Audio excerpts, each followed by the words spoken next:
Bonjour tout le monde et bienvenue sur ma chaîne, c'est Christian ici.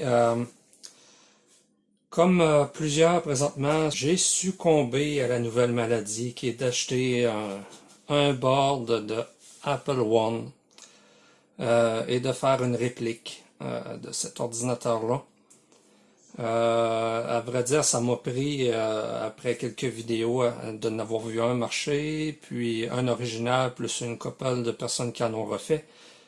Puis, je suis tombé sur un board qui était pas trop dispendieux. Je n'ai pas pris celui à 30 $, mais j'ai pas pris celui à 200 non plus. Puis, ben, après avoir fait l'achat, j'ai comme fait, ben, ça a l'air que je suis pogné pour faire le reste. En vérifiant, bon, il y a celui que la majorité parle, qui est Oncle Benny, qui offre dans le fond toutes les pièces, majoritairement toutes les pièces déjà disponibles. Moi, j'ai décidé d'y aller de la façon la plus compliquée. Premièrement, parce que ce que j'ai ici, c'est toutes des pièces que j'avais déjà en stock dans mes affaires. Fait que je me suis dit, je peux sûrement m'en tirer pour moins cher si je cours moi-même après les pièces. Honnêtement, est-ce que ça a valu la peine? Oui et non. J'explique. La majorité des pièces que vous voyez ici ont été achetées sur Mother et Digi-Key. La majorité des pièces se font encore où on a des équivalents. De mon côté, d'avoir exactement une pièce datée des années 70, c'était pas forcément mon but. Mon but est plutôt d'apprendre comment ça fonctionne. J'ai pris une liste, vous pouvez en chercher facilement là, sur Google, Apple One Replica Part List, puis vous allez en trouver plusieurs. Ce qui est bien avec quand on en trouve pas juste une mais plusieurs, vous avez beaucoup des choix alternatifs. Personnellement, j'ai fouillé sur 3 listes, puis sur certaines pièces, j'avais des suggestions d'équivalence ou les specs qu'on doit rechercher pour trouver l'équivalence. Donc, dans mon cas, je suis parti avec ça. J'ai descendu la liste pièce par pièce, puis j'ai trouvé tout ce que je pouvais chez Mother et Digi-Key. Et par la suite, là, j'ai commencé à faire des recherches pour les autres. Si je vois rapidement, exemple, les TTL programmables, malheureusement, ceux-là ici, c'est ceux qui font le programmable ROM, dans le fond, qui vont à cet endroit-là. Eux autres, j'en ai acheté 4. Je me suis dit, il y en a peut-être de défectueux, mais ça tombe bien parce que pour cette petite pièce-là, qui est le lecteur de cassette, je vais en avoir besoin aussi. Mais ça vient d'eBay. Puis il n'y a pas vraiment de pièces compatibles. Je veux dire, présentement, oui, effectivement, il y avait un numéro de pièce à l'époque d'un fabricant, mais il y a une équivalence qui est le 74S 287. C'est ce que j'ai ici. Par contre, il n'y a pas d'équivalent moderne. Donc, on est vraiment pogné avec eux autres. Puis, plus ça va, moins qu'ils vont en avoir. Si vous avez déjà vérifié d'autres vidéos, il y a une vidéo en particulier qui est celle du Computer Automation, le terminal. Il y a ce type de mémoire-là pour les caractères graphiques. Après ça, bon, le plus classique, pour la mémoire, j'y ai été avec AliExpress, puis j'ai commandé 2 lots. Dans le fond, j'en ai 20 total. C'est directement la mémoire qu'on a de besoin.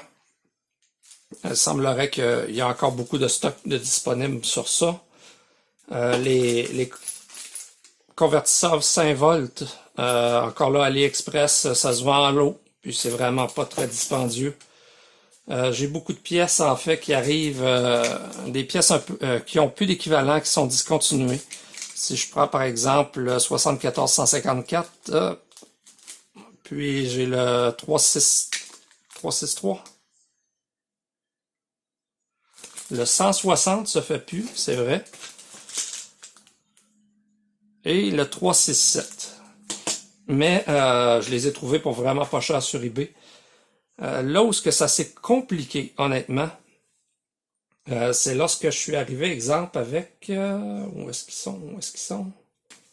Le petit ROM ici, qui sert pour le caractère graphique. En fait, si je voudrais, j'aurais pu tout simplement utiliser un ROM programmable standard, puis refaire le pin-out un peu. Parce qu'en réalité, tout ce que c'est un ROM de 512... pas 512K, excusez, 512 bits. Bytes, ou octet en français, qui contient dans le fond 64 caractères. On a 6 lignes, puis 6 pixels par 8 lignes par caractère. Donc c'est une version allégée de ce qu'on a aujourd'hui. C'était utilisé principalement dans le fond pour l'affichage à l'écran sur les terminals. Même plus tard, Apple a utilisé plutôt le principe d'un ROM programmable à la place qui devait être beaucoup moins dispendieux. Il faut se souvenir que le Apple I, en fait, est fait pour que ça soit le moins coûteux possible, du moins à l'époque, plus aujourd'hui, mais toutes les pièces qui sont utilisées, c'était des pièces qui étaient faciles à trouver à l'époque, qui étaient communes, puis qu'on pouvait acheter dans les magasins d'électronique là assez facilement.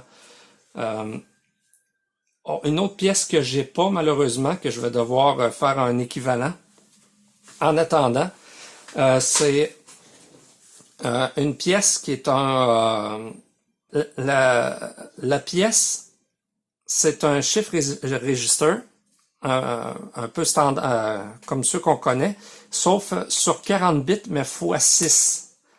Ça veut dire qu'il y a 6 entrées, 6 sorties, puis c'est utilisé conjointement avec le ROM des caractères.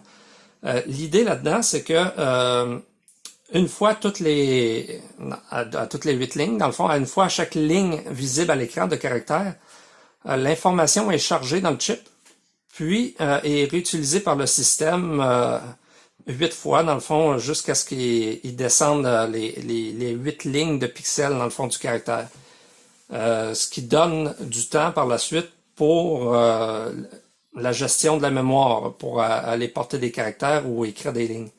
Le problème, c'est ça, c'est que présentement, bon, je dois pas être le seul, je suis clairement pas le seul qui fait ça. C'est une pièce qui est rare, dure à trouver, qui a pas vraiment d'équivalent parce que ça a été remplacé par la suite par des chips vidéo plus personnalisés, comme un peu sur Commodore ou Atari, tout ça. Ils ont leur propre chip de gestion du vidéo. Donc là, présentement, je trouve qu'il y a vraiment une surcharge de prix là, sur ce chip-là. Là, on parle d'environ de 90 à 150 $ pour un seul chip, puis on ne sait pas s'il fonctionne. Moi, personnellement, je ne paierai pas ça. Puis, le board restera non complété jusqu'à ce que ça tombe à des prix raisonnables. Surtout pour un projet qui, finalement, est supposé être pour le fun. Mon but, tu sais, je veux dire, c'est pas on fait pas grand-chose avec un Apple I en bout de ligne. Si je continue à travers les pièces, on voit que j'ai souvent commandé des surplus dans les pièces. C'est toujours en prévision que ça marche pas. Encore là, si j'aurais acheté le kit déjà préfait, j'aurais pas eu ces troubles-là. Mais, en même temps, pardon, je trouve qu'une des choses qui fait que c'est plaisant, c'est vraiment d'avoir à le monter au complet. Puis, en trouvant des pièces compatibles, je risque d'avoir des troubles. C'est sûr et certain que je m'attends pas à ce que ça marche du premier coup. Surtout avec des pièces compatibles qui ont probablement des stats, des Ouais, c'est ça, des stats similaires, mais peut-être suffisamment différents pour que ça arrête de fonctionner aussi. Un autre chose que je trouve horrible là, présentement sur eBay, là, honnêtement, j'ai passé la commande, puis je suis tombé là-dessus par la suite, là, encore dans le même principe que il y a beaucoup de gens qui profitent du fait qu'on des gens montent ce type de board-là. Je tiens dans mes mains présentement environ 5 $ de matériel. Puis j'ai des doublons là-dedans. Je veux dire, j'en ai plus que ce qu'il faut. Là. Le kit, si vous achetez ce kit-là, mais juste assez pour un seul, c'est-à-dire vous avez 2 connecteurs mâles, 2 connecteurs femelles, puis 10 petites pins, ça coûte présentement 50 $, un petit peu plus sur eBay. Faites pas ça, là, je veux dire, c'est des pièces très communes là, sur DigiKey, j'ai trouvé ça sans problème. Puis comme je vous dis, j'en ai pour 5$ maximum dans les mains. Là. Puis revendre ça sur eBay, ben, je pourrais me faire 100$. Moi, en tout cas, je trouve que c'est exagéré. Autre chose, si vous avez un magasin proche d'électronique, allez-y pas avec les transformateurs qui sont vraiment marqués d'origine ou équivalents qui sont assez proches. En fait, tout ce que vous avez besoin, c'est d'un 13 volts, 0, 13 volts, dans le fond 26 volts total. Quand on dit trois chiffres comme ça, là, le 0, c'est toujours la patte du milieu. Qui se trouve, la verte, dans ce cas-ci, ça veut bien se décoller du bleu. Mais la verte, puis les deux bleus, c'est-à-dire que ces deux bleus-là ensemble, ça fait 26 volts AC. Mais si on y va de bleu à vert, on a un 13 volts, puis de vert à bleu, on a un moins 13.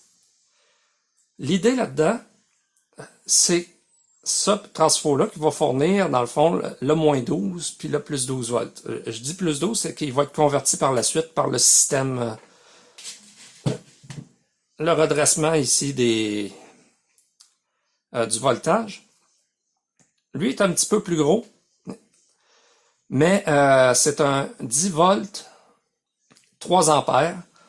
Encore là, dans le fond, je peux avoir 5 volts ampérant le milieu avec un côté, mais celui-là va être utilisé de borne à borne pour avoir un 10 volts qui va être converti par notre transfo, pas transfo, mais transistor en 5 volts. Ça fait un peu le tour de toutes les pièces là, que j'ai dû chasser sur l'Internet. Je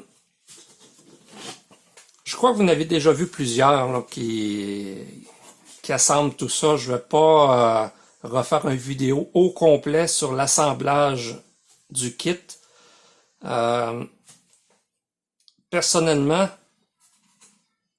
je vais commencer tout comme les autres. Là, on y va toujours par les pièces les plus basses en premier.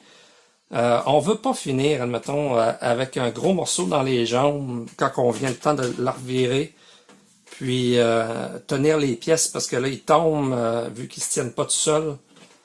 Fait que c'est toujours préférable de commencer les petites pièces, que ce soit les petits condensateurs, tout ce qui est résistance. Oui, d'ailleurs, je vous disais, bon, je voulais pas avoir rien forcément des années 70, mais j'ai quand même eu un faible pour les belles petites résistances ici, brunes, comme à l'ancienne. Il était quelques sous plus cher, mais bon, c'est pas ça qui va me ruiner. Puis, c'est pas mal ça. J'ai peut-être aussi... j'ai fait le saut en les voyant. Je sais pas si on le voit ici, là, les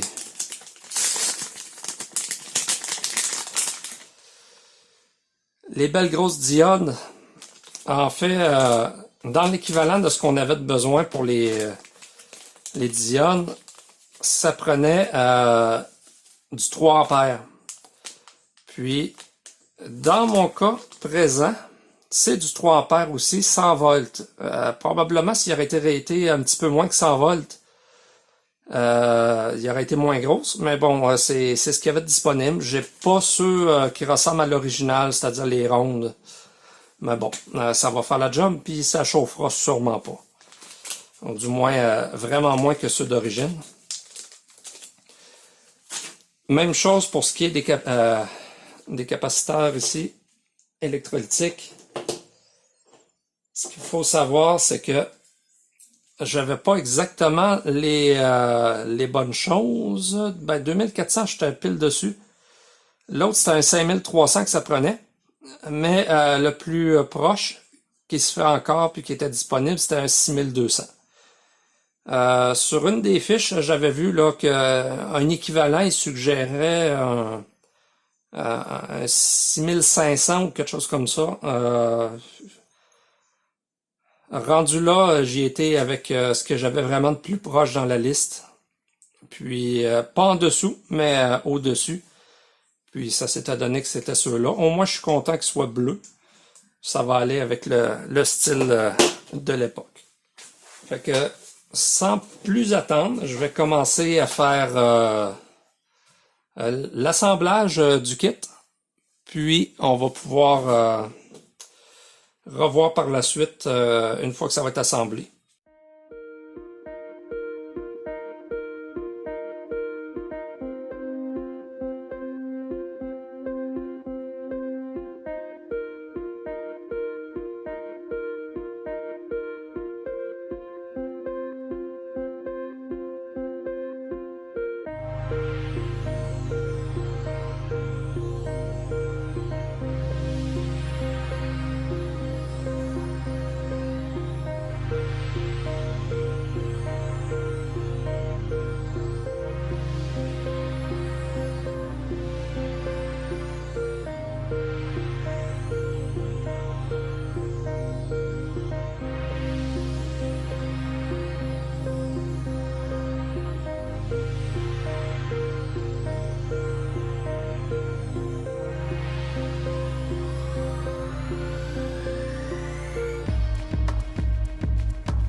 Donc,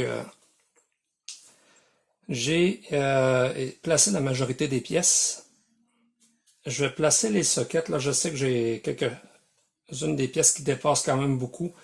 Mais rendu à cette étape-ci, je vais poser toutes les sockets. Ça va me permettre de bien identifier par la suite qu'est-ce que j'aurais pu avoir oublié. Par la suite, je vais m'attaquer aux gros composantes qui sont dans ce coin-ci. Donc, c'est reparti pour un autre round. La manière que je pose un socket, c'est plutôt simple. Je vais prendre par exemple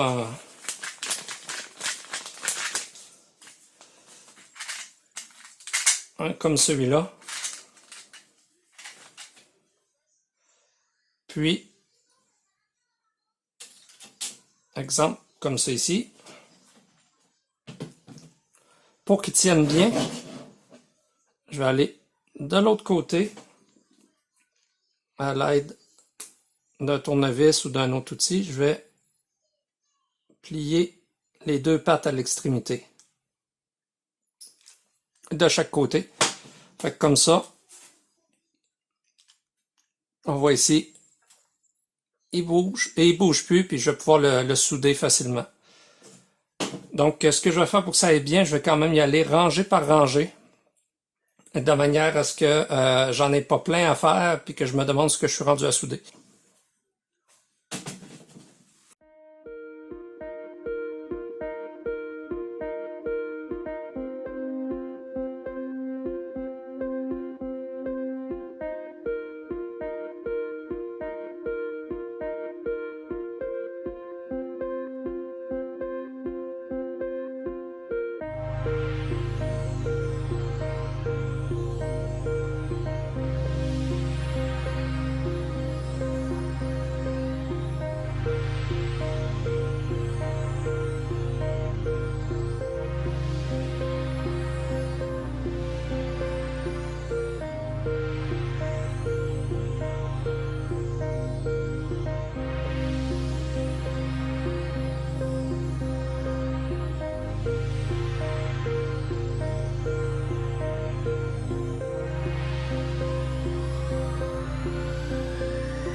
Toute la soudure est faite, tout est placé. Ça commence à ressembler à un Apple I. Rendu à cette étape-ci, ce qui va être important de faire avant de déployer quoi que, avant d'ajouter les chips ou quoi que ce soit, je vais vérifier les voltages. Je vais y aller avec ça ici. Donc, hors caméra, j'ai fait mon assemblage.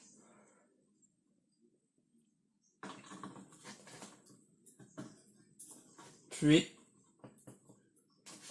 on va espérer que tout va bien aller.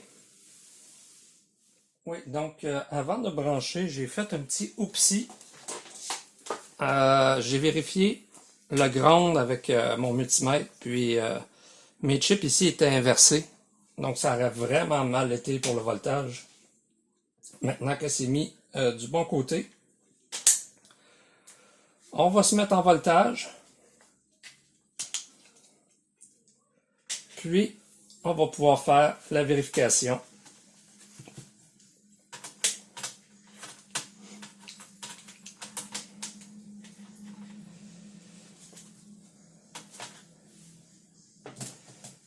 En se croisant les doigts.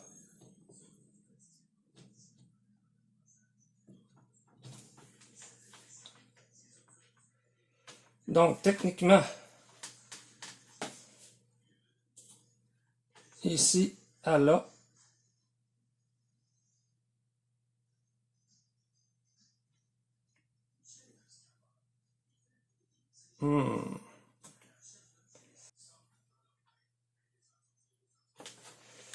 j'ai effectivement des problèmes. Lui est pas chaud. Lui, ça va. Lui, ça va. Et lui, ça va. Bon. Fait qu'est-ce que c'est? Pour le moment, lui ici semble défectueux. Donc, j'ai bien fait de vérifier avant, puis j'ai bien fait d'en commander plusieurs.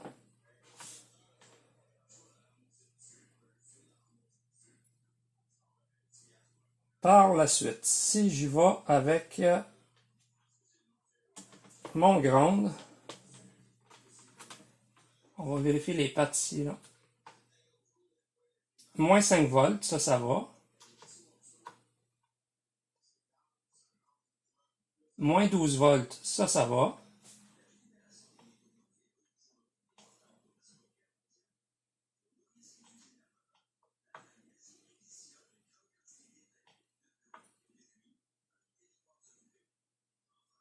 « 17 volts, ça c'est pas bon.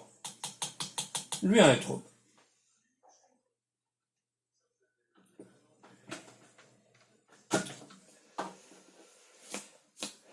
Donc j'ai un trouble avec mon plus 5 puis mon plus 12. Fait que ce que je vais faire, mon plus 12 devient chaud un peu. Le plus 5 reste froid, fait que je vais démonter le plus 12.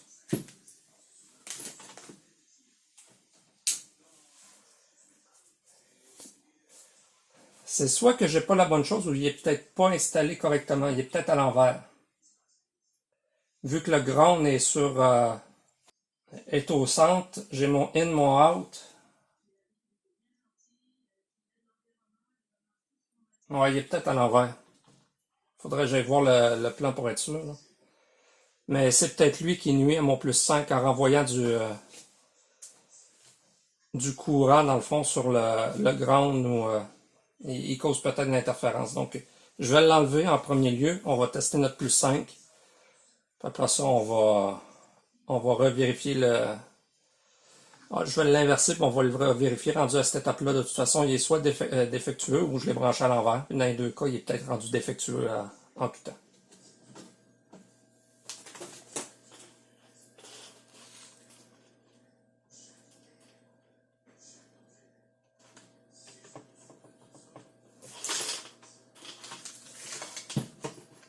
Donc, j'ai toujours un problème de voltage avec lui.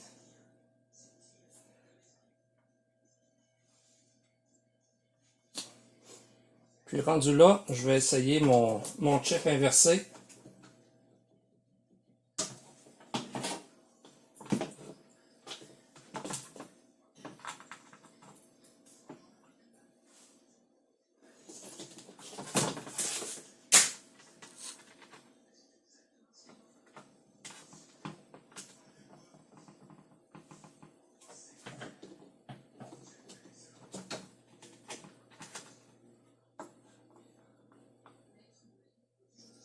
Ah, 12 volts. Fait qu'il était vraiment inversé. Puis j'ai un trouble avec lui. On va essayer de trouver pourquoi. Ce que je vais faire, avant de faire quoi que ce soit d'autre,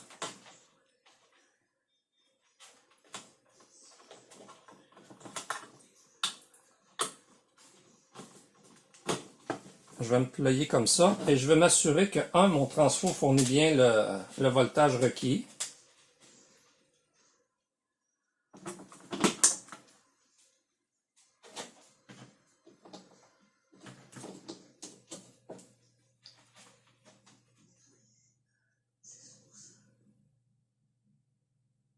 « 11 volts AC, bon.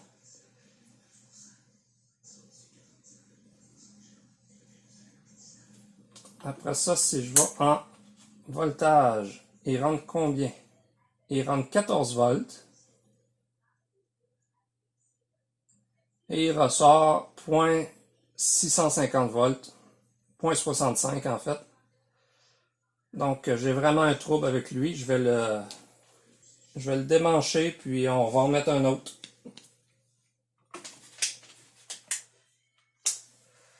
Voltage.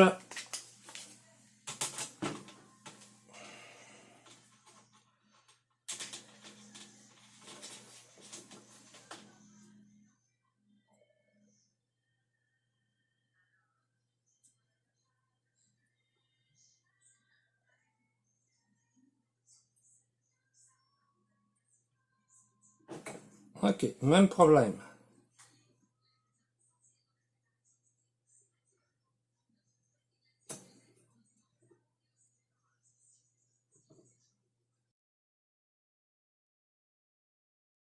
Donc, on voit ici que j'ai mis un convertisseur 5 volts, 1 ampère pour le moment, du moins pour être capable de commencer mes tests. Tout ça va avoir lieu dans une prochaine vidéo parce que la vidéo courante commence à déjà être longue. Si j'aurais acheté un kit complètement fait à 100%, on serait rendu à la fin du projet, dans le sens où il me resterait juste à placer les chips au bon endroit, puis l'ordinateur serait fonctionnel.